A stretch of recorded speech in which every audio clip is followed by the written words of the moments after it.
Hey guys, how you going? This is BillyEatWorld, and today I'm going to respond to some of the comments I've received in the last few months on my PC versus console videos. Of all the videos I've made for this channel, these ones by far have had the most active comment sections, and that's because this is still a hotly debated topic in the community. The reason I decided to make this video is because, not surprisingly, many people have a bias towards their particular platform. The problem with bias though is that quite often it clouds your opinion on things, and as you'll see in this video, it causes people to miss a lot of important details.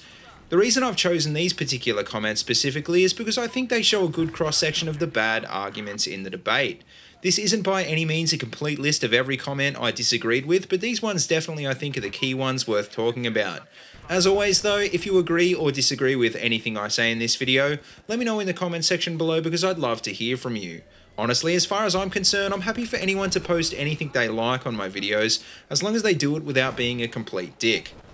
Now, the first comment comes from Parby7, who writes, "To build a solid PC that will run BF4 no problem will be twice, if not 3 or 4 times as much as a console."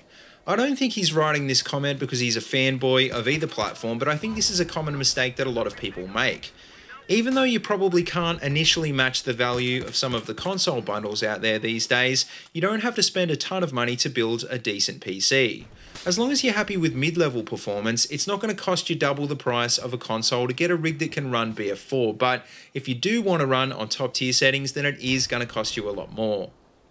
Now, that leads pretty well into my next comment from Funnyboy, who writes, "My build is $500 and can run all games on ultra settings." He actually posted a screenshot of his build underneath that comment, and sure enough, the build did come in around the $500 mark.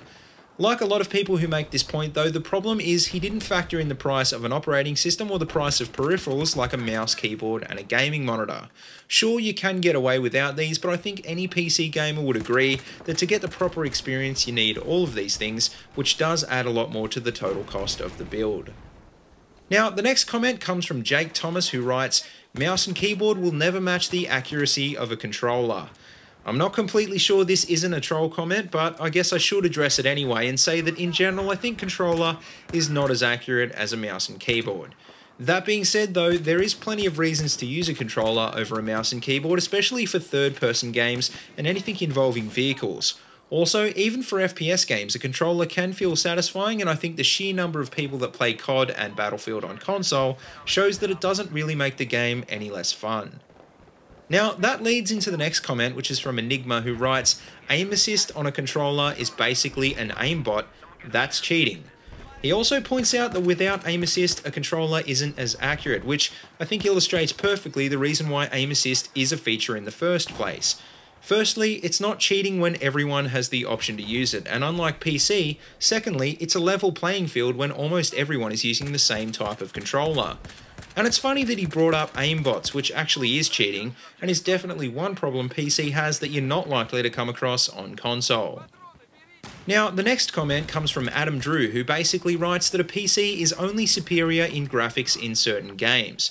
Speaking from personal experience though, I don't think this is true, and I think generally a good PC is almost universally better in terms of graphics. The fact is that pretty much every game that runs at 60 FPS on the PS4 and the Xbox One has to be limited to 900 or even 720p, and those that do run on 1080p usually run at a lower frame rate. Bearing this in mind, PC games will almost always look better, but that being said, graphics are only one part of the experience, and consoles have pros in other areas. Now, the next comment comes from Eric Sorensen, who writes, "Why do people always add in the price of a monitor?" Which is a really good question. The reason for this is because most people assume that you're going to be using a PC for a range of things, unlike a console, which is just for gaming and media playback. If all you want to do is build a Steam box, then fine, by all means plug your PC into a TV and save yourself the price of a decent gaming monitor. If you want to use it for day-to-day work, or if you actually want to see more than 60 FPS though, you're going to need a decent monitor because most TVs just aren't suitable for that kind of stuff. And finally, the last comment comes from Rayu24, who writes, "For me, 60 FPS isn't enough. When you shoot on the PS4, the frame rate drops too much." There's a couple of problems with this comment, but I guess the first thing I should point out is that you won't see more than 60 FPS without a decent monitor, like I said in the previous point. 144Hz monitors are still a pretty big investment because they can be pretty expensive, and the extra frames you can see aren't really worth the price for some people. Also, the frame rate drop on PS4 isn't as bad as you might think. I mean, sure, it is an issue, but it doesn't happen all the time, and certainly not every time you shoot. But anyway, guys, that just about wraps up this video, so let me know what you think and feel free to take a look at the original videos linked in the description below. To anyone who I quoted, honestly, thanks for sharing your opinion, even if I don't agree with it, and please don't take offense to anything I've said in this video. Also, like I said, this isn't by any means a complete list of all the things I'd like to talk about, so let's get the conversation started and maybe I might even make a part 2. As always though, don't forget to like, comment and subscribe. Check out the links in the description below if you want to support my channel, and until next time, see you later and have a good one.